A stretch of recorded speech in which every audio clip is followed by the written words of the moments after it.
Assalamualaikum warahmatullahi wabarakatuh. Halo sahabat sebuah kisah misteri. Kembali lagi bersama saya Ryu Wijaya. Terima kasih kepada sahabat-sahabat yang telah mendengarkan kisah misteri yang saya ceritakan. Terima kasih juga kepada sahabat-sahabat yang selalu memberikan dukungan, memberikan support agar channel ini dapat berkembang. Untuk sahabat yang baru bergabung, baru mendengarkan kisah misteri yang saya ceritakan, sahabat boleh mengklik tombol subscribe dan jangan lupa aktifkan notifikasi loncengnya agar tidak ketinggalan video-video sebuah kisah misteri selanjutnya. Dan di sebuah kisah misteri kali ini, saya akan melanjutkan kisah tentang rumah pesugihan bagian kedua. Jadi, bagaimana kisahnya? Simak hanya di sebuah kisah misteri.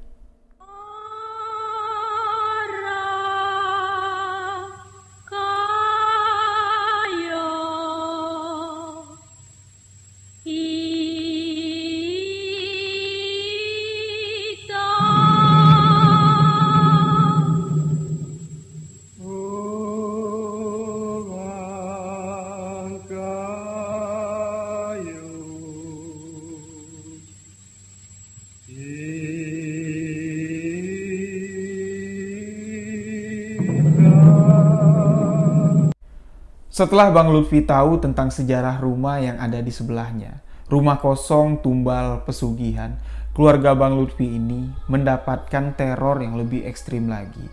Jadi pada suatu hari, ketika Bang Lutfi harus meninggalkan keluarganya untuk pergi keluar kota, sekitar jam setengah 10 malam, istri Bang Lutfi ini mengalami sebuah peristiwa yang cukup mengerikan. Jadi ketika dia mengecek seluruh bagian rumah, mengecek pintu-pintu yang ada di rumah itu udah dikunci nggak, sebelum dia tidur harus dipastikan dulu karena cukup berbahaya. Dia tinggal di lingkungan yang cukup sepi, tinggal ya cuman sendirian lah orang dewasa di rumah itu. Kedua anaknya masih berusia 8 tahun dan yang paling tua usianya baru 12 tahun. Dia mengecek seluruh pintu yang ada di rumah itu, tapi ketika istri Bang Lutfi ini mengecek pintu dapur yang menghubungkan dari rumah menuju ke gudang yang ada di belakang rumah, istri dari Bang Lutfi ini melihat ada sosok anak kecil yang berjalan. Dia pikir itu anaknya yang berusia 8 tahun. Loh, kok adek malam-malam ke gudang? Ngapain adek ke gudang malam-malam? Kan udah nggak ada orang lagi. Istri Bang Lutfi langsung buka pintu lah dia. Dia kira itu anaknya. Dia buka pintu, ngikutin anak kecil yang berjalan ke arah gudang sambil dipanggil, "Dek, kamu ngapain ke sana? Pulang ayo, udah malam tidur." Nah, tapi anak kecil itu sama sekali tidak mendengar apa yang dikatakan oleh istri Bang Lutfi. Loh, kok adik nggak dengerin? Terus ya, istri Bang Lutfi terus mengejar dan sampai pas di depan pintu gudang. Barulah di sini istri Bang Lutfi ini sadar kalau sosok anak kecil yang diikutnya itu bukan anaknya. Jadi pas sampai di depan pintu gudang, udah deket lah, anak kecil itu berhenti di depan pintu gudang dan ya berjarak cuma sekitar 3 meter lah. Istri Bang Lutfi bilang, "Dek, kamu ngapain di sana?"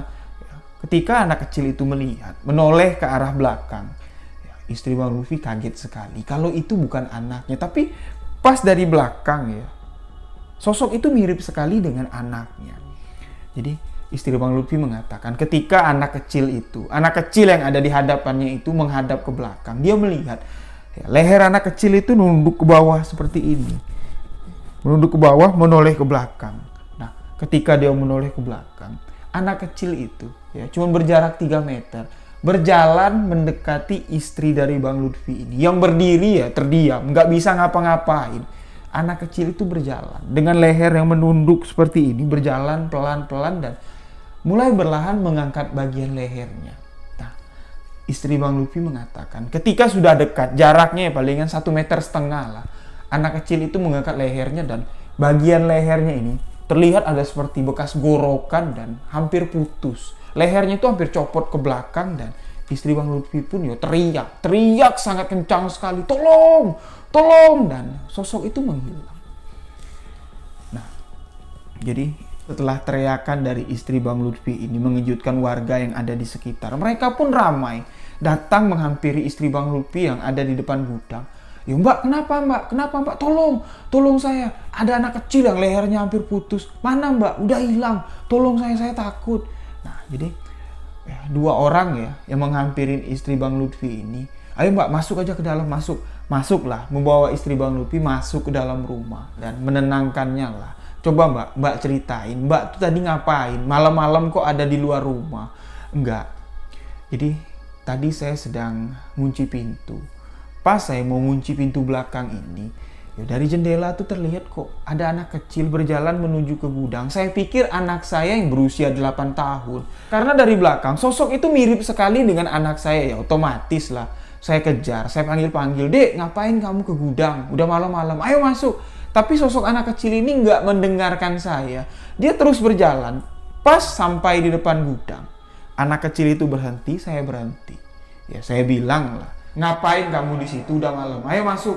Ya, anak kecil itu menoleh ke arah saya, mulai berjalan mendekati saya. Perlahan ya, leher anak kecil itu diangkat, dan terlihat bekas gorokan, hampir putus.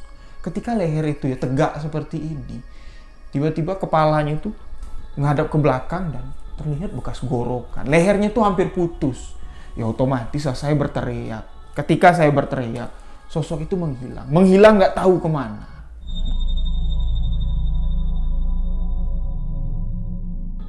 Di sini kedua kedua laki-laki yang menghampiri istri Bang Lutfi ini mengatakan, Mbak istighfar. Yang Mbak lihat itu jurik, Mbak. Yang Mbak lihat itu bukan manusia. Itu setan, Mbak. Ya, itu penghuni rumah yang ada di sebelah rumah Mbak ini. Rumah kosong itu ya anak kecil itulah yang nempatin. Kami warga di sini tuh sudah hafal betul. Dengan penampakan anak kecil, kami juga sering diganggu, Mbak, di sini. Nah, jadi istri Bang Lutfi ini sama sekali nggak tahu harus berbuat apa lagi. Ya, waktu itu masih jam 9:30 malam. Nggak mungkin lah dia meminta dua orang laki-laki yang nolongnya tadi, ya, yang ketika dia berteriak, ya, kedua orang itu datang menghampirinya. Nggak mungkin lah istri Bang Lutfi minta kedua orang itu stay di rumahnya untuk nemenin dia. Nggak bakal mungkin lah. Dan akhirnya kedua orang itu pun pamitan pulang. Tapi istri Bang Lutfi bilang gini, "Pak, saya minta tolong. Sebelum Bapak pulang, Bapak tunggu sebentar saja. Saya mau nelpon karyawan saya. Saya nggak berani, Pak, tinggal sendirian di rumah ini." "Ih," dia bilang, "saya takut kalau anak kecil itu datang lagi." "Ya udah Mbak, nggak apa-apa, tapi kami nunggu di luar. Jadi kami tunggu di teras saja, nggak enak, udah malam." Nah, jadi pintu rumah ya, pintu depan dibuka lah. Kedua orang ini duduklah di teras. Istri Bang Lutfi di ruang tamu sambil nelpon satu persatu karyawan wanita yang kerja di gudangnya. Ya, nelpon satu-satu, tapi nggak ada yang diangkat malam itu. Cuman satu orang lah ya, kita sebut saja dengan nama Susi. Susi lah yang angkat telepon langsung lah. "Sus, kamu kesini. Saya nggak berani di rumah sendirian. Abang kamu sekarang Bang Lutfi sedang keluar kota. Kamu datanglah ke sini, temenin saya malam ini."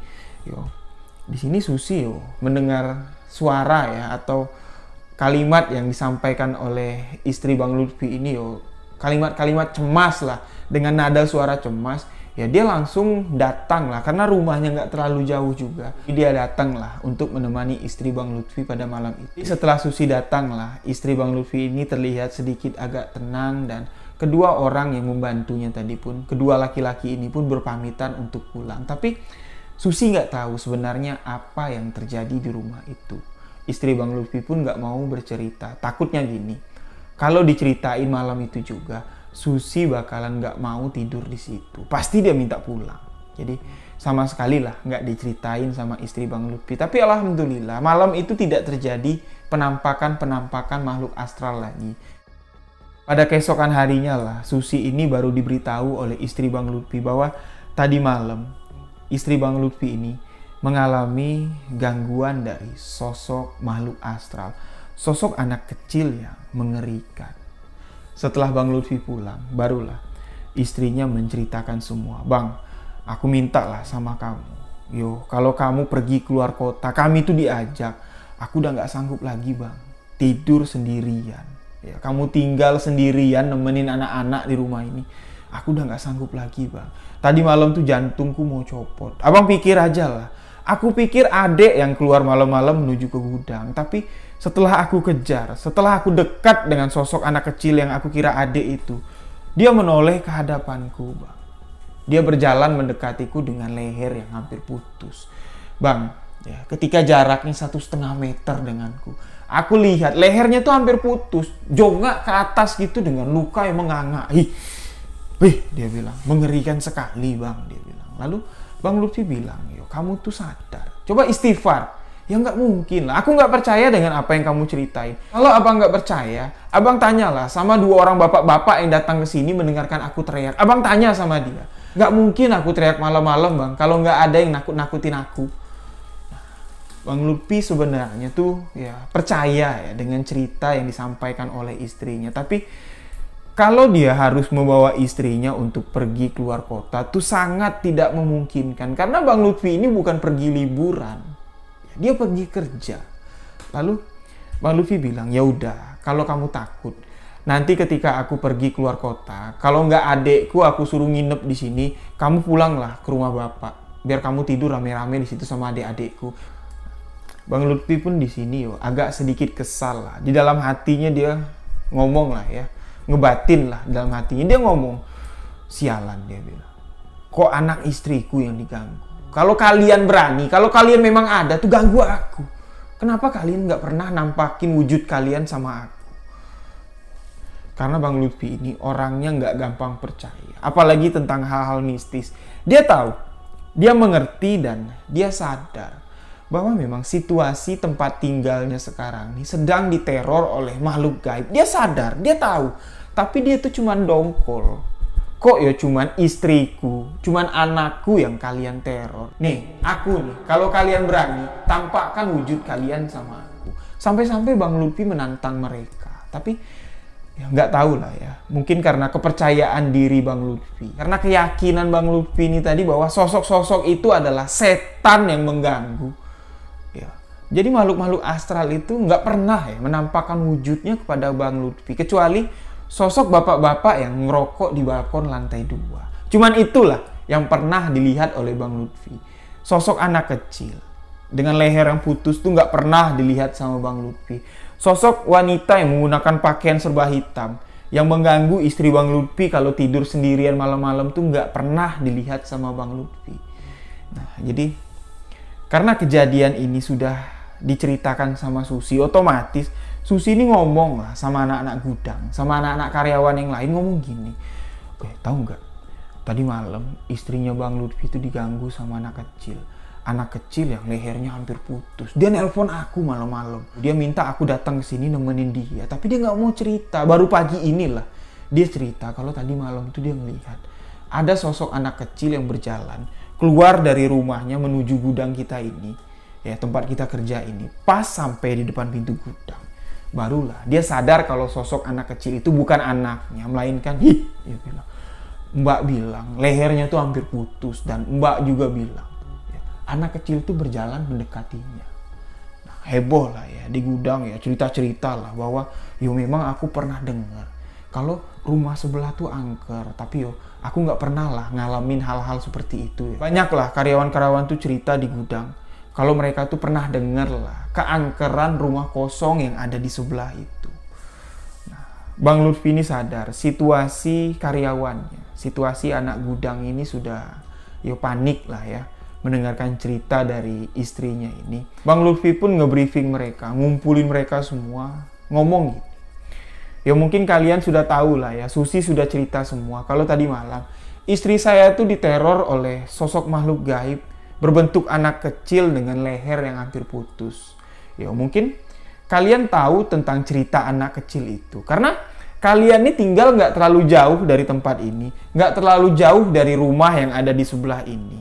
Ya mungkin kalian tahu lah sosok anak kecil itu datang dari rumah sebelah untuk menakut-nakutin istri saya. Pasti kalian tahu. Nah, buat kalian yang tahu, buat kalian yang pernah dengar sosok apa yang ada di sebelah ini, penampakan apa aja yang ada di sebelah ini, tolong ceritakan kepada saya. Saya penasaran. Karena selama tinggal di sini, saya tuh nggak pernah melihat sosok anak kecil. Saya nggak pernah melihat sosok wanita yang menggunakan baju hitam yang sering meneror istri saya. Lalu, salah satu karyawan, kita sebut saja namanya Boy ya. Boy bilang gini, Pak, karena saya lahir di daerah sini, saya tinggal pun nggak terlalu jauh lah dari tempat ini. Apa yang Bapak sebutkan tadi itu memang benar. Sosok anak kecil dengan leher yang hampir putus tuh ada. sosok wanita yang menggunakan pakaian serba hitam tuh ada. Jadi saya pernah mengalami sendiri, Pak. Sebenarnya saya mau cerita sama Bapak, tapi yo nggak enak. Ini tempat baru Bapak bangun, ya nggak mungkin lah. Ya, saya cerita yang aneh-aneh, takutnya saya dibilang gosip. Tapi kalau Bapak minta saya ceritakan, akan saya ceritakan. Boy menceritakan ketika itu usianya baru 11 tahun. Rumah yang Bapak tempat ini, dulu kan bangunannya kecil, nggak sebesar sekarang. Bagian belakang ini tuh halaman kosong dan anak-anak kampung sini tuh sering main bola. Jadi ketika kami main bola, sekitar jam 4 sore lah, kami mulai main bola. Salah satu teman saya menendang bola, masuklah bola itu ke rumah sebelah, melewati pagar. Jadi kami yang sudah dipesani oleh orang tua, kalau kalian tuh nggak boleh masuk ke rumah itu. Rumah itu angker, takutnya nanti kalian diganggu. Tapi sore itu kami lagi asik main bola, tiba-tiba bolanya ke sebelah. Nah, kami tuh inget lah sebenarnya pesan dari orang tua kami. Namanya lagi asik main bola. Kami pun menyuruh teman kami yang menendang bola itu, kamu ambil lah. Kamu yang nendangnya kencang-kencang banget sampai masuk sebelah, kamu ambil. Nah, dia ini nggak mau. Karena dia tahu sebelah tuh angker. Dia takut ketemu dengan penunggu yang ada di sana. Si Boy bilang, ya udahlah, kalau nggak mau, sama-sama yuk kita masuk. Kita kan main sama-sama, nggak mungkin lah aku sendiri yang ngambil. Nah, mereka pun akhirnya masuk ramai-ramai ke dalam rumah tumbal pesugihan ini untuk mencari bola. Tapi kurang lebih sekitar 10 menit, mereka mencari bola itu di sekitar rumah tumbal pesugihan ini. Bola itu nggak ketemu. Nah, Boy ini ngelihat di bawah tangga naik ke atas, bola tuh bergerak sendiri. Seperti ada yang memainkannya. Gelinding ke kiri, gelinding ke kanan, mantul ke tembok, seperti ada yang nendang lah. Lalu Boy bilang, "Wih, sini." Lihat tuh bolanya tuh. Nah, teman-teman yang lain pun melihat kalau bola itu gelinding sendiri. Persis sekali seperti ada yang nendang, seperti ada yang memainkan. Nah, mereka yang ada di sana sama sekali nggak ada yang berani mendekati bola itu. Boy bilang, ya kita udah masuk ke sini, ya nggak mungkin lah bolanya kita tinggalin. Mungkin ketiup angin, Boy bilang. Teman Boy bilang, nggak mungkin lah ketiup angin, kok kayak ada yang nendang. Tapi Boy ini masih berkeras, masih bersikeras. Udah ambil lah, kamu lah kalau mau ambil. Ya, teman-temannya bilang ke Boy. Boy pun memberanikan diri untuk ngambil bola itu. Nah, Boy berjalan perlahan mendekati bola itu, sedangkan teman-temannya yang lain nunggu di luar rumah itu. Berjalanlah Boy pelan-pelan mendekati bola, tapi ketika bola itu mau diambil sama Boy jongkok mau ngambil bola itu, tapi bola itu diambil, dipegang sama Boy, digendong sama Boy untuk dibawa keluar. Dia berdiri, kepalanya mengangkat ke atas. Di tangga naik ke atas, dia melihat ada sosok anak kecil yang mau turun. Dari lantai 2 tuh dia mau turun dengan leher yang ditekuk ke bawah seperti ini. Berjalan cepat mau turun seolah-olah mau ngejar Boy. Mau merebut bola itu. Nah, Boy pun kaget. Ada anak kecil, anak siapa ini? Ketika anak itu sudah dekat dengan Boy, dia ngangkat lehernya. Memang betul apa yang diceritakan oleh istri dari Mas Lutfi ini. Leher anak kecil itu ada luka menganga yang sangat besar. Ketika dia mengangkat lehernya seperti ini, dia jonggak ke atas, seolah-olah lehernya itu mau putus. Kepalanya itu mau putus, mau copot ke belakang. Boy pun langsung melempar bola. Dia langsung lari. Nah, teman-temannya Boy ini juga melihat apa yang dilihat sama Boy. Mereka langsung berlari, melompati pagar, dan orang-orang atau anak-anak yang ada di sana yang melihat sosok penampakan anak kecil itu, keesokan harinya semuanya pada demam.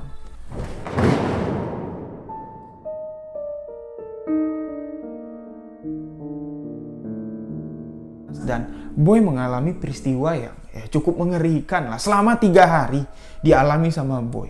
Jadi kalau Boy buka mata, sosok anak kecil itu nggak terlihat. Tapi mulai Boy merem, mulai dia merem lah mau tidur atau apa, Boy ini melihat kalau sosok anak kecil itu ada di sekitar Boy. Jadi ketika dia merem, Boy ini merasa kalau matanya itu masih kebuka, melihat keadaan sekitar. Jadi Boy di dalam kamar berbaring di tempat tidur. Dia mau tidur, dia menjemin mata, tapi matanya itu udah pejam. Tapi Boy merasa kalau dia masih bisa melihat langit-langit rumahnya. Dia masih bisa melihat sekitar kamarnya, dan Boy melihat penampakan anak kecil. Anak kecil yang dilihatnya di rumah kosong itu dengan leher yang hampir putus ada di sekitaran Boy. Seolah-olah sedang memperhatikan Boy. Jadi dia langsung buka mata. "Mak, tolong mak." Dan akhirnya Boy ini selama 3 hari itu nggak berani memejamkan mata. Jadi terpaksa lah ya, kalau nggak emaknya si Boy nemenin Boy di sampingnya sambil megang tangan. Kalau nggak sambil ngelus-ngelus kepala anaknya ya. Kalau nggak bapaknya, barulah Boy ini tertidur. Kalau nggak dia teriak terus. Ya, karena apa? Setiap matanya pejam, dia melihat sosok anak kecil itu. Anak kecil yang mengerikan sekali, Boy bilang. Kalau lehernya ditekuk ke bawah, dia terlihat normal. Cuman ya, kayak anak kecil sedang nunduk ke bawah aja. Tapi kalau dia mulai mengangkat dagunya, terlihat luka yang sangat besar. Mulai dia menganga seperti ini. Kepalanya itu seolah-olah mau copot. Itu yang dilihat Boy selama 3 hari. Jadi orang tua Boy ini cepatlah memanggil kiai untuk melakukan ruqyah. Sama juga yang dialami oleh anak-anak teman Boy yang ketika mereka main bola ikutan masuk ke rumah kosong itu, ke rumah tumbal pesugihan itu. Mereka mengalami hal yang sama dengan Boy. Bahkan ada salah satu anak yang mengalami peristiwa yang lebih parah lagi. Dia merasa kalau anak kecil dengan leher yang putus itu memegang kakinya, memegang tangannya, seolah-olah ngajak main. Nah, semenjak dari hari itulah Boy bilang, dia nggak pernah mau lagi lewat di depan rumah tumbal pesugihan ini. Dan dia bilang sama Bang Lutfi, kalau nggak mikirin duit, Pak, nggak mau mikirin ngebantuin orang tua, saya itu nggak mau, Pak, kerja di sini. Apalagi bersebelahan dengan rumah tumbal pesugihan ini. Nah, lapangan bola yang saya ceritakan ya, itu ya inilah gudang yang Bapak bangun, dan kami tuh lewat samping sini nih, Pak. Dulu di sini pagar kayu. Sebelum dibangun tembok tuh ini pagar kayu. Kami bisa lewat bawah, kami bisa naik ke atas. Sampailah ke ruang tengah dari rumah tumbal pesugihan itu. Nah, setelah mendengarkan cerita dari si Boy ini, Bang Lutfi ini semakin yakin lah kalau ini lama-lama dibiarin ini nggak bakal beres. Ini pasti akan berbahaya lah untuk ketenangan keluarga Bang Lutfi, terutama untuk keselamatan istrinya, untuk keselamatan kedua putri dari Bang Lutfi ini. Karena Bang Lutfi ini kan sudah tahu, rumah ini meminta tumbal, rumah ini memakan tumbal, karena rumah itu adalah rumah tumbal pesugihan dan sudah dibuktikan oleh warga. Lalu Bang Lutfi ini berpikir keras, kalau dia harus pindah, ya nggak mungkin. Belum 2 bulan dia tinggal di rumah itu. Nggak mungkin lah. Sudah banyak sekali uang yang diinvestasikan. Kalau Bang Lutfi ini mengajak keluarganya pindah lagi ke rumah orang tuanya, ya gimana Bang Lutfi mau mengawasi anak-anak yang ada di gudang? Nah, akhirnya Bang Lutfi memutuskan, ya udahlah. Gimana caranya nanti? Aku bakal ikhtiar, aku bakal mencoba untuk membersihkan, menetralisirkan energi-energi negatif yang ada di rumah ini, yang berasal dari rumah sebelah. Bang Lutfi mencoba beberapa hal. Pertama, mengikuti saran dari Pak Ustadz yang mengobati anak Bang Lutfi.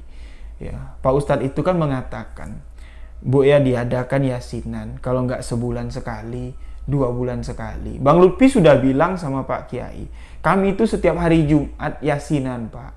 Kan ada arisan, ya sambil lah baca yasin. Tapi di sini Bang Lutfi meminta karyawan-karyawan yang di sana, ya, selama 1 bulan ini saya minta sama kalian, kita lembur sedikit. Biasanya kan karyawan-karyawan itu pulang jam 5 lewat lah baru pulang. Bang Lutfi minta, saya minta selama 40 hari ke depan, saya minta sama kalian semua, kita sholat berjamaah di gudang ini. Mana tahu setelah kita melakukan sholat jamaah di gudang ini, unsur-unsur ya negatif ya, energi-energi negatif yang mengganggu keluarga saya tuh bisa musnah dari rumah ini. Nah, nanti setelah melakukan sholat maghrib berjamaah, kita sama-sama baca yasin. Setelah baca yasin, yo bolehlah kalian pulang. Dan karyawan-karyawan Bang Lutfi pun, karena niat Bang Lutfi ini baik, ya, dia mengiyakan semua. Mereka mengiyakan semua, sepakat lah. Mulai dari hari itu selama 40 hari ke depan, di gudang diadakan sholat berjamaah dan Bang Lutfi lah yang menjadi imam. Nah, awal-awalnya sholat berjamaah pada saat maghrib ya, sholat maghrib berjamaah. Habis sholat maghrib Bang Lutfi baca doa. baca surat Yasin, minta kepada Allah. Ya Allah ya Robi, tunjukkanlah kebesaran-Mu, lindungilah keluarga hamba, lindungilah kami yang ada di sini. Hamba di sini hanya mencari rezeki, mencari ridho dari-Mu ya Allah. Tolong musnahkan energi-energi negatif yang ada di rumah ini, yang ada di tempat ini yang mengganggu kami. Nah, jadi itulah yang diminta Bang Lutfi kepada Allah, meminta pertolongan. Apa yang dilakukan Bang Lutfi ini benar, tepat sekali. Ketika kita mengalami hal yang seperti dialami Bang Lutfi ini, mendapat teror dari makhluk-makhluk gaib, mendapat teror dari setan, kita jangan berpikir untuk mencari dukun. Kita minta perlindungan dari Allah. Kita minta pertolongan dari Allah, bukan kepada dukun. Apa yang dilakukan Bang Lutfi ini, saya acungkan jempol, tapi di sini mungkin Allah tengah menguji keimanan dari Bang Lutfi. Sudah 10 hari, Bang Lutfi dan karyawan-karyawannya sholat maghrib berjamaah di gudang. Membacakan surat Yasin, berdoa, meminta pertolongan, perlindungan kepada Allah. Tapi di sini, teror itu semakin keras. Teror itu semakin ekstrim. Bahkan bukan hanya dialami oleh istri Bang Lutfi. Di sini, anak pertama dari Bang Lutfi mengalami kesurupan. Sekitar jam 8 malam. Mbak Daisa lah Bang Lutfi bilang. Mereka tengah berkumpul di ruang makan. Istri Bang Lutfi, anak Bang Lutfi yang berusia 8 tahun dan anak perempuan Bang Lutfi yang berusia 12 tahun. Mereka sedang makan. Makan di meja makan. Tapi Bang Lutfi ini sedang enak-enak makan. Sedang nyuap nasi. Anaknya yang berusia 12 tahun ini tiba-tiba gebrak meja. Bah! Kaget lah, Bang Lutfi kaget, istrinya kaget, bahkan adiknya pun kaget. Yang berusia 8 tahun ini nangis karena dia kaget. Ma, dia bilang. Nah, setelah kakaknya gebrak meja, anak Bang Lutfi yang berusia 12 tahun ini gebrak meja, matanya itu mulai berubah. Bagian hitamnya itu mulai naik ke atas, tinggallah bagian putihnya dan dia mulai melotot. Tangannya mulai keras dan air liurnya itu mulai keluar. Seolah-olah gerahamnya atau rahangnya ini keras, kram. Jadi air liur itu mengalir keluar dan mulai terdengar suara-suara aneh. Dia menggeram. Seperti binatang ada juga lah Bang Lutfi bilang. Seperti orang marah ada juga lah. Dan tangannya semakin keras. Seolah-olah seperti cakar mencakar. Badannya gemetar dan Bang Lutfi menyuruh istrinya membawa adiknya anak bungsunya yang berusia 8 tahun masuk ke kamar. Ini setan yang sedang ganggu kakak. Masuk ke kamar lah mereka. Dan Bang Lutfi mulai membacakan ayat kursi. Mulai pelan dibacakan ayat kursi di dalam hati. Sosok itu mulai menatap Bang Lutfi. Semakin keras. Ayat kursi itu dibacakan semakin keras. Yang tadinya dalam hati, sosok itu mulai merespon. Mulai menatap Bang Lutfi dengan tajam. Dari tempat duduk itu, dia mulai berdiri. Berdiri pelan dan berjalan menuju ke arah Bang Lutfi. Karena Bang Lutfi ini nggak mau dekat dengan sosok itu. Dan ini juga bisa menjadi pelajaran lah untuk sahabat-sahabat semua. Kalau ada orang yang kesurupan, apalagi terlihat energi yang ada di dalam orang kesurupan itu sangat kuat sekali. Dengan gambaran matanya itu udah kebalik, tangan itu keras sambil gemetar. Jangan pernah dekat. Takutnya gini, sosok itu bisa segera menyerang. Jadi Bang Lutfi jaga jarak lah. Sosok itu mulai berjalan mendekati Bang Lutfi dan Bang Lutfi mulai membacakan ayat kursi lebih keras lagi. Sambil di dalam hatinya dia ngebatin untuk mencoba kontak dengan sosok yang ada di dalam tubuh anaknya. Dia mengatakan seperti ini. Assalamualaikum, waalaikumsalam. Siapapun yang ada di dalam jasad anakku, siapapun yang ada di dalam raga anakku, keluar. Itu bukan tempatmu bersemayam. Nah, sosok itu berhenti berjalan mendekati Bang Lutfi dan tertawa. Tertawa seolah-olah apa yang dikatakan Bang Lutfi itu dia ngerti, dia dengar. Bang Lutfi bilang, kalau kamu tertawa, berarti kamu menantang ayat-ayat suci Al-Quran, menantang kekuasaan Allah, menantang kebesaran Allah. Dia mulai lagi membaca ayat kursi. membaca ayat kursi dan sosok itu tertawa. Tapi di sini Bang Lutfi tahu kalau ayat kursi yang dibacanya ini sebenarnya sudah masuk ke ke telinga dari sosok gaib itu.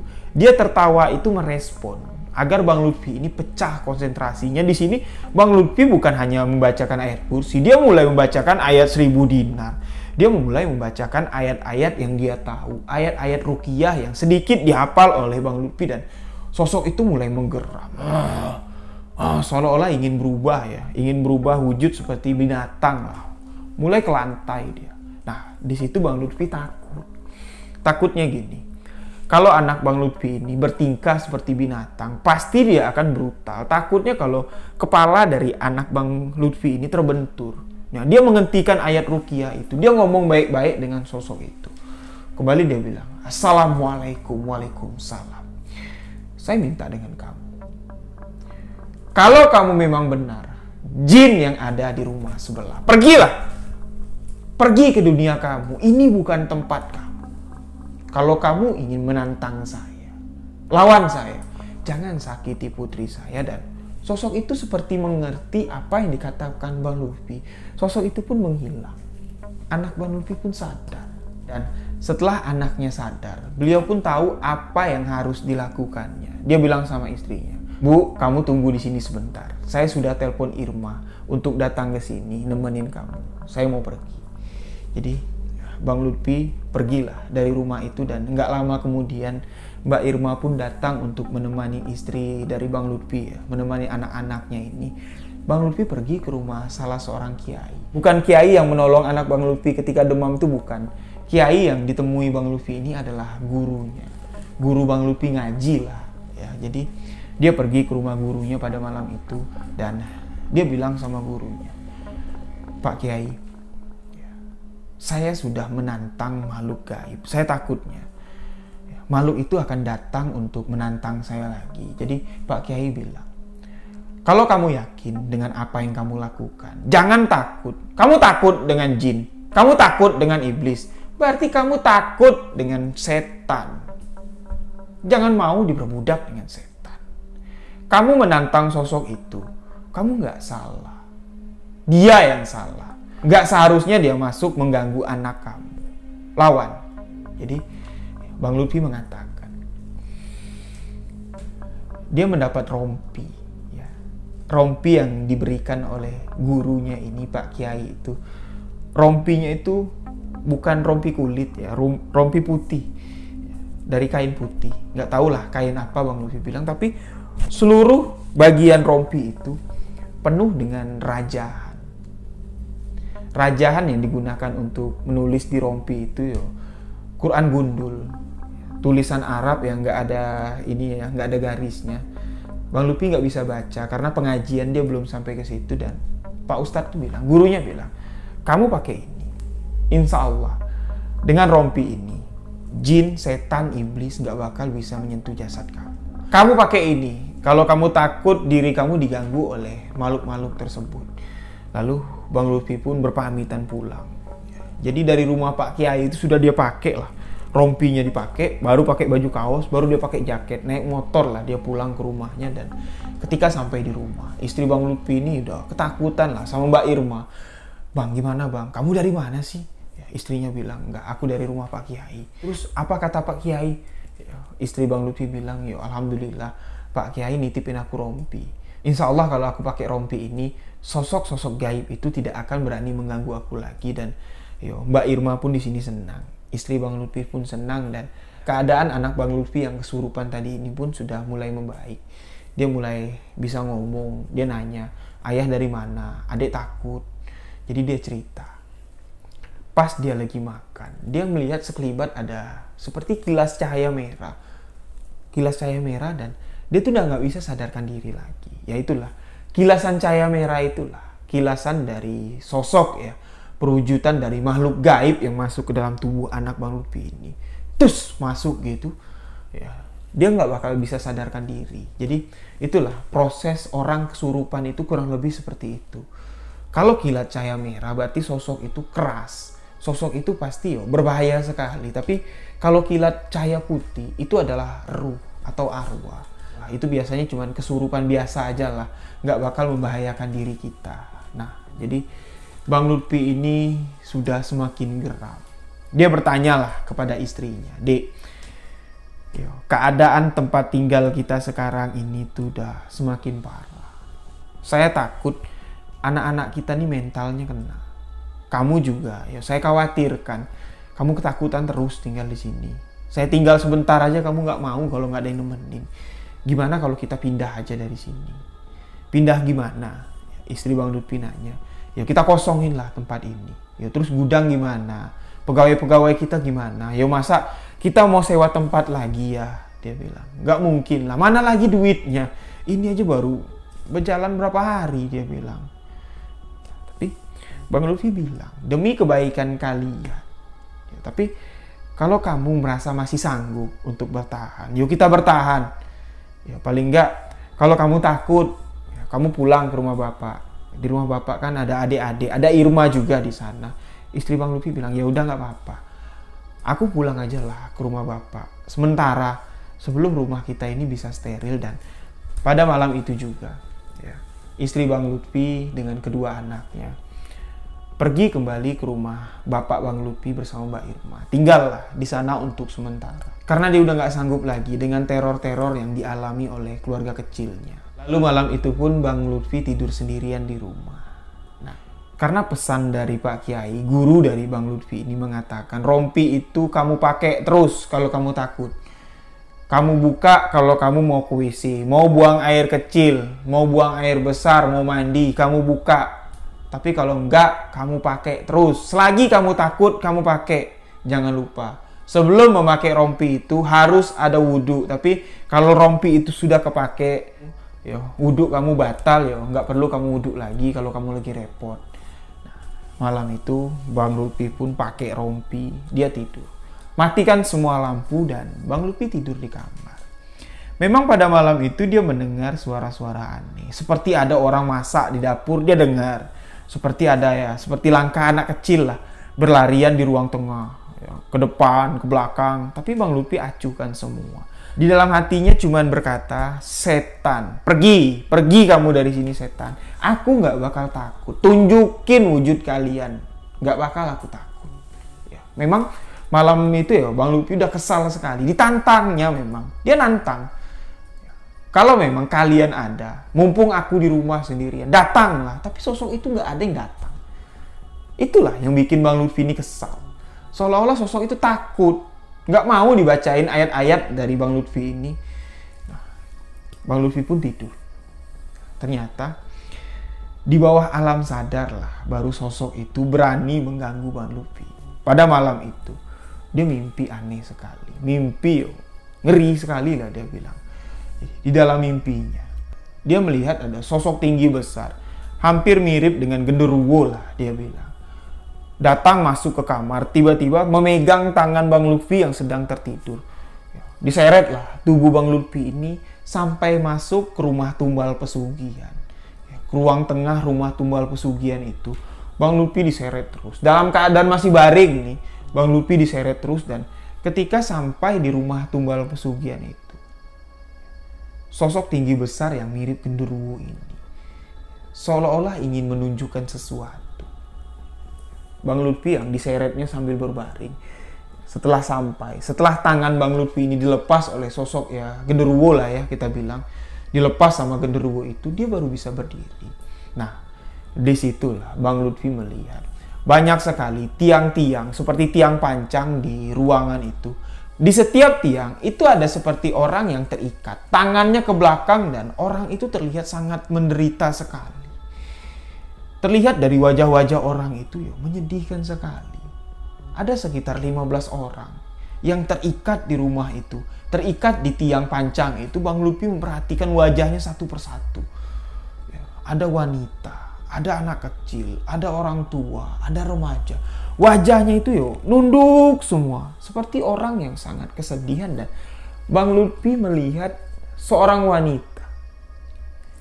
Ya, Bang Lutfi bilang, mirip sekali dengan gambaran atau sosok yang digambarkan oleh Pak Darmo ketika menceritakan sosok tentang Teh Nini. mirip sekali dengan Teh Nini. Tapi di dalam mimpi itu Bang Lutfi nggak bisa berdialog.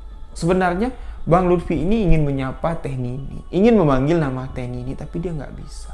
Nah, setelah Bang Lutfi memperhatikan 15 orang yang terikat di tiang pancang itu, barulah dia melihat penampakan dari sosok anak kecil. Sosok anak kecil wanita yang berusia 8 tahun. Tingginya hampir sama dengan anak Bang Lutfi yang nomor 2, yang juga berusia 8 tahun. Nah, anak kecil itu berjalan di depan Bang Lutfi, mondar mandir. Dengan bagian lehernya itu ditekuknya ke bawah, seolah-olah dia melihat ke bawah. Memperhatikan langkahnya sendirilah, berjalan cepat. Dan Bang Lutfi melihat ada sosok wanita dengan menggunakan pakaian serba hitam turun dari lantai 2, menuruni tangga. Tapi di sini Bang Lutfi ini nggak bisa jelas melihat wanita itu. Melihat wajah wanita itu nggak bisa melihat jelas, karena dia tuh seperti pakai kerudung. Wajahnya tuh hampir tertutup semua, dan dia pun berjalan nunduk dengan tangan ke belakang. Berjalan santai turun, dan sosok itu mendekati satu persatu orang yang sedang diikat. Memperhatikan orang itu satu persatu, dan ketika dia dekat dengan orang pertama itu teriak. Seperti teriak lah, tapi nggak terdengar suaranya. Terlihat mulut itu seperti teriak. Dengan tangannya terikat, seperti kesakitan lah. Orang kedua pun seperti itu, bahkan sampai ke orang 15. Seolah-olah ketika sosok wanita yang berpakaian hitam itu mendekati tubuh orang yang terikat di tiang pancang, orang itu kesakitan dan menderita. Lalu Bang Lutfi didekati oleh sosok anak kecil.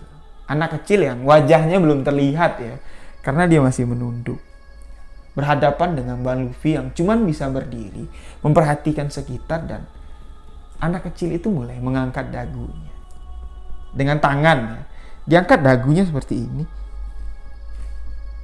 Diangkat. Pas sudah berdiri gini, dilepas sama dia. Terlihatlah luka menganga bekas sayatan. Tapi lehernya itu cuman bertahan sebentar. Langsung terjongak ke belakang, terlihat lagi luka itu menganga, leher itu putus.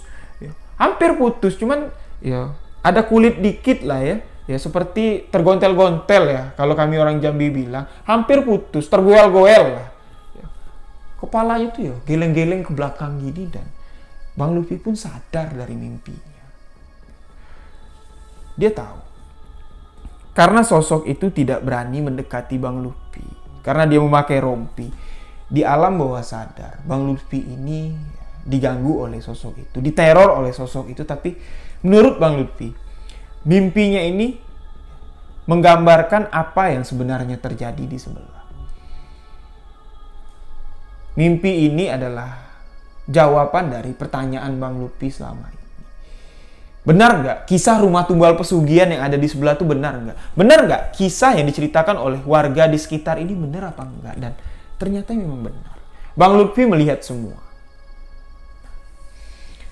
Bang Lutfi lagi-lagi di sini kembali ke rumah kiai yang memberikannya dia rompi.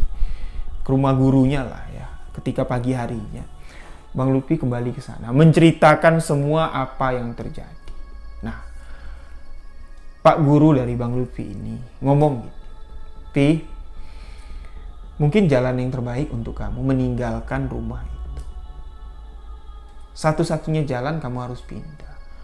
Kalau untuk menetralisir tempat tinggal kamu sekarang, tempat usaha kamu sekarang, itu membutuhkan waktu yang sangat lama sekali. Karena energi yang ada di rumah tumbal pesugihan yang kamu bilang itu tumpah semua ke rumah kamu. Karena mereka tuh akan menyerap energi kehidupan. Pertama gini, lambat laun rumah kamu akan menjadi panas. Usaha kamu tidak akan bertahan lama di tempat itu, Pi. Yang kedua, hubungan kamu dengan istri kamu akan pecah. Karena energi itu akan menyerap kehidupan kalian.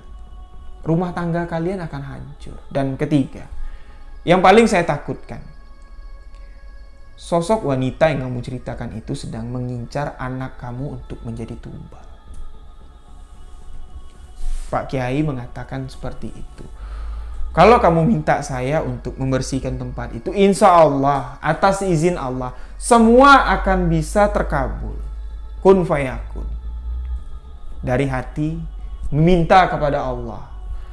Insya Allah, Allah akan mengijabah. Tapi kita nggak tahu kapan Allah akan mengijabahnya. Karena permohonan atau permintaan baik itu sangat lama diijabah. Kecuali kamu minta yang aneh-aneh.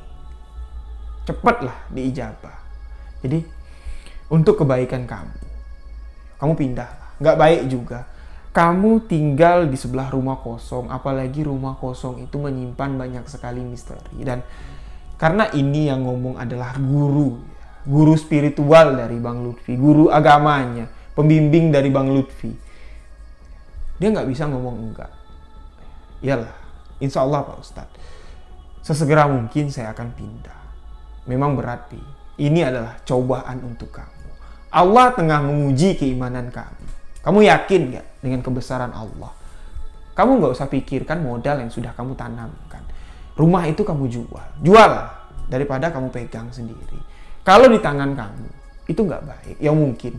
Kalau di tangan orang lain, rumah itu bisa lebih dingin lagi. Nggak tahu kenapa, makhluk-makhluk gaib yang ada di sana itu selalu ingin mengganggu keluarga kalian. Seolah-olah mereka itu ingin salah satu dari kalian mati menjadi tumbal. Nah, jadi Bang Lutfi pun memutuskan untuk pindah. Walaupun dia baru tinggal di sana. Sekitar 4 bulan lah, baru tinggal di sana. Rumah yang baru direnovasi, rumah yang baru dibeli, gudang pun baru berjalan. Terpaksa ditinggal oleh Bang Lutfi. Dengan uang seadanya, dia mulai kembali merintis usaha konveksinya, menyewa tempat lagi. Karyawan-karyawannya dipindah, semua barang-barang dipindah. Bang Lutfi pun kembali tinggal di rumah orang tuanya bersama Mbak Irma dan adik-adiknya yang lain. Nah, karena Bang Lutfi ini mau pindah, dia membutuhkan tenaga tukang. Barang-barang yang baru dipasang seperti seng, terus seperti lemari-lemari yang ada di gudang itu mau dibongkar lagi dengan Bang Lutfi untuk dipindahkan ke tempat yang baru. Jadi salah satu tukang yang bekerja dengan Bang Lutfi untuk membangun gudang itu, untuk merenovasi rumah yang ditempati Bang Lutfi, bertanya, "Pak, kok baru dibangun udah dipindahin?" "Iyo Mas, nggak apa-apa. Saya nggak kerasan di sini, nggak ada hokinya." Bang Lutfi menutupi kalau sebenarnya bukan nggak ada hokinya, karena ya nggak maulah Bang Lutfi ini nanti menyebar fitnah. Karena takutnya apa yang dialami oleh Bang Lutfi ini tidak akan dialami oleh orang lain. Takutnya fitnah dan menyebar isu. Nggak baik, Bang Lutfi bilang. Jadi dia bilang nggak ada hoki di sini Pak, saya mau pindah aja. Masa hoki dilihat dari 5 bulan? Yang namanya usaha Mas. Setahun 2 tahun kita lihat baru. Ini kok baru 5 bulan. Nggak apa-apa, Bang Lutfi bilang ya. Nah, dia pun seperti melanjutkan pembicaraan. Sebenarnya dia mau cerita, cuman alasan aja lah nanya kepada Bang Lutfi ini kenapa pindah. Sebenarnya dia pun juga tahu Bang Lutfi itu pindah karena takut. Bukan nggak ada hokinya, tapi takut diteror dengan sosok gaib yang ada di rumah tumbal pesugihan sebelah. Dia mulai membuka pembicaraan. "Pak, jadi saya mau cerita. Ketika kami membangun gudang ini, ketika sedang merenovasi rumah Bapak di depan, kami itu sering kali diganggu Pak di sini. Bahkan salah satu dari teman kami bekerja di sini, tukang yang membangun gudang ini, sampai hari ini nggak bisa jalan Pak." "Noh, kenapa?" Bang Lutfi bilang. "Kok kalian nggak cerita sama saya?" Nggak enak lah kami cerita. Kami pikir juga Pak, dia sakit tuh memang sakit bawaan dia. Tapi setelah dibawa berobat alternatif Pak, dia ini bukan sakit seperti lumpuh Pak, tapi keteguran atau kesambet gara-gara sembarangan membuang puing ke rumah kosong sebelah. Nah, jadi begini ceritanya.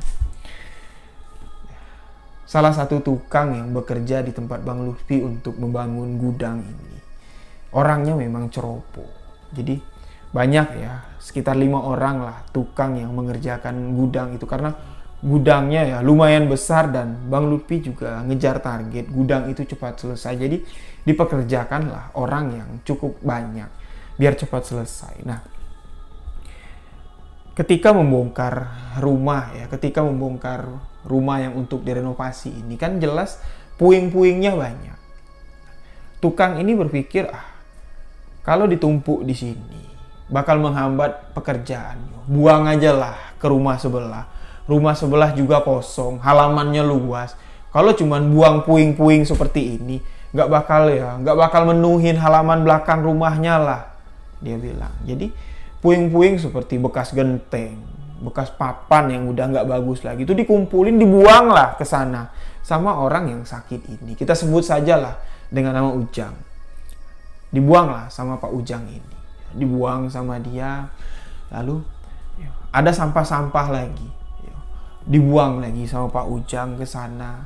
Nah, teman dari Pak Ujang yang menceritakan kisah ini kepada Bang Lutfi itu sudah bilang, "Jang, ngapain kamu buang sampah ke sana? Ngapain kamu buang puing ke sana? Kumpulin aja tuh di sini. Nanti juga ada truk yang ngangkut. Ya nggak apa-apa lah," dia bilang. "Kalau ditumpuk di sini nanti kita susah kerja, repot. Ya numpuk semua di sini. Nanti juga barang-barang yang buat bangunan ini, buat bangunan belakang juga, buat gudang ditumpuk di sini. Susah lewatnya, susah kerjanya, nanti lama," dia bilang. "Ya nggak apa-apa lah, buang ke sebelah, nggak ada yang lihat juga. Toh juga kalau dibuang ke sebelah, nggak bakal lah menuin halaman belakangnya, cuman dikit. Ya nggak baik, itu rumah orang, rumah kosong. Nanti penghuninya marah. Ya nggak ada penghuninya, kamu bilang rumah kosong, ya masa ada penghuninya. Udahlah, kalau kamu nggak percaya, buang aja lah sana." Akhirnya pun Ujang ini keras kepala, dibuang lah. Apa yang mau dia buang, dibuang lah di sana. Puing-puing dibuang di sana, sampah bekas makan dibuang ke sana. Lalu kurang lebih sekitar 3 hari lah Ujang ini melakukan aktivitasnya, bongkar buang. Ketika sedang istirahat makan siang, sekitar jam setengah 12 siang lah, mereka makan siang. Jadi setelah makan siang, ngasok lah sebentar. Ada yang rokok, ada yang nyeduh kopi, dan Ujang ini sepertinya kekenyangan. Dari pagi kerja capek lah ya, terus dia makan kebanyakan, tidur lah dia siang itu. Tapi teman-temannya melihat Ujang ini tidurnya aneh. Badannya itu bergerak sendiri. Tapi Ujang ini nggak bangun. Lagi-lagi badannya bergerak sendiri. Teman-teman Ujang ini khawatir, "Tuh Ujang ngapain? Coba kamu deketin, nanti dia kejang lagi," dia bilang kan. Dideketin lah. Ternyata Ujang ini nggak bisa dibangunin. "Jang, bangun Jang! Jang, bangun, kerja!" Ujang nggak bangun-bangun. Nah, kurang lebih setengah jam lah mereka memperhatikan Ujang ngapain. Badannya kejang-kejang tapi dibangunin nggak bangun-bangun. Baru Ujang baru bisa buka mata. Tapi dia nggak bisa ngomong. Kejadian ini hampir sama persis kejadiannya dengan apa yang dialami oleh Teh Nini. Ujang ini tiba-tiba stroke. Bangun tidur tuh dia stroke. Nggak bisa ngomong, nggak bisa jalan. Khawatir lah teman-temannya. Duh, kok Ujang kenapa? Dibawalah pulang ke rumah. Diperiksa sama dokter, ya memang gejala stroke.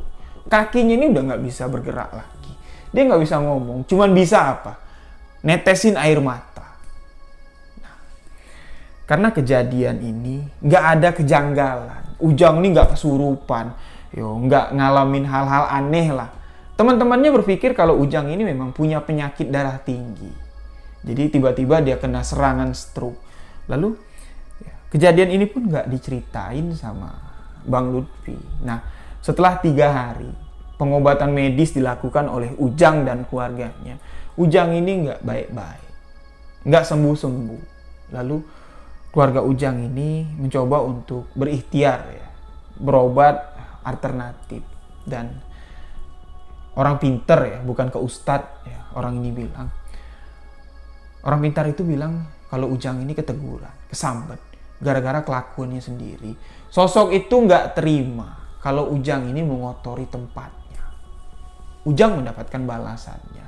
Sudah dicoba untuk diobati, tapi sosok itu bilang, siapapun orangnya yang mencoba untuk mengobati Ujang ini, Ujang bisa sembuh. Tapi orang yang mengobatinya itu akan menjadi tumbal. Nyawanya akan menggantikan nyawa Ujang. Ujang ini sudah dijadikan tumbal.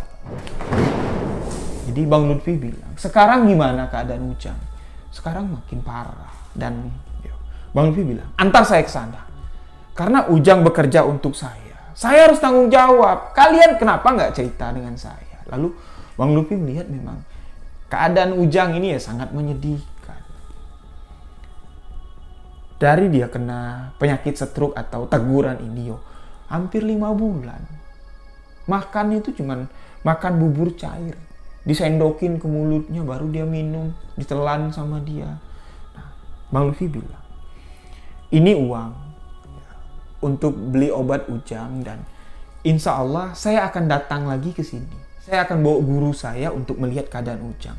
Bang Lutfi bilang, dia langsung pergi ke tempat gurunya dan guru Bang Lutfi ini mendengar keadaan Ujang seperti itu, dia spontan kaget. Astagfirullahaladzim. Separah itu ternyata rumah tumbal pesugihan ini. Ayo kita ke sana. Nah, datanglah guru Bang Lutfi melihat memang keadaan Ujang ini di bagian kakinya itu sudah dipenuhi dengan iblis. Iblis sudah bersemayam di kaki si Ujang ini. Bahkan di bagian perutnya itu sudah bersemayam iblis. Jadi tubuhnya itu sudah dikuasai dengan iblis. Jadi rumah lah buat iblis. Makin lama, kalau iblis itu, setan itu berada di dalam diri Ujang, energi kehidupannya itu bakal terserap. Ujang ini bakal mati. Pak Ustadz mencoba untuk berikhtiar. Dimandikanlah Ujang. Dimandikan Ujang dan disampaikan kepada keluarganya. Diminta setelah sholat fardu, maghrib, isya, subuh, zuhur, asar. Keluarga yang setelah melakukan sholat 5 waktu diminta duduk di samping Ujang sambil membacakan surat Yasin. Semampunya, kalau bisa 2 kali, 3 kali ngulang, semampunya. Dan di sini Pak Kiai juga mengatakan, saya dengan santri-santri saya juga akan membantu Ujang. Kami juga nanti akan mendoakan Ujang, membacakan Ujang Yasin. Kita bacakan Yasin Ujang ini. Walaupun dia masih hidup, kita bacakan Yasin. Karena apa? Ujang ini, kita anggap aja udah mati. Karena jiwanya itu udah nggak tahu di mana lagi. Badannya itu sudah dikuasai sama iblis. Sama-sama kita minta pertolongan kepada Allah. Mudah-mudahan semakin ramai orang yang membacakan Yasin untuk Ujang, semakin cepat setan yang ada di tubuhnya itu, yang bersemayam di tubuhnya itu bisa pergi. Dan di sini Bang Lutfi mengatakan keajaiban diberikan oleh Allah. Allah menunjukkan kebesaran. 11 hari Ujang rutin dibacakan Yasin oleh keluarganya setelah sholat 5 waktu. Ujang bisa ngomong. Tapi Ujang ini ngomongnya masih terpatah-patah. Belum lancar. Tangannya mulai bisa bergerak, tapi memang kakinya memang gak bisa bergerak. Dan singkat cerita, Ujang bisa sembuh, tapi dia lumpuh. Kakinya gak bisa bergerak. Allah memberikan pertolongan, tapi Allah juga memberikan cobaan kepada Ujang. Sekarang kejadian ini terjadi sekitar tahun 2011 yang lalu. Sekarang sudah tahun 2021. Pak Ujang sudah meninggal dunia.